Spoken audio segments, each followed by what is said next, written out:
வரும் பாரு. இப்போ எவ்வளோ ஸ்பீடாக அடிக்குது பாரு. ஸ்பீடு பண்ணு. வேணாம் வேணாம். ஏன் கண்ணார் அடிச்சு ஸ்பீடு பண்ணால் கண்டுருப்பா. அவ்வளோதான் முடிஞ்சிச்சுப்பா. எவ்வளோ பர்சன்டேஜ் காட்டுதுப்பா.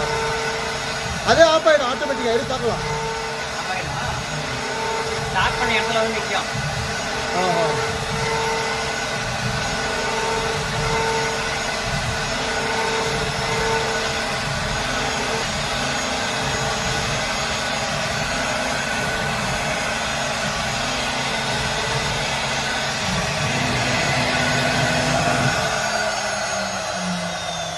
அங்கே வரும்போது அந்த இதுக்கு போயிடுதான். இப்போ போயிடுப்பா.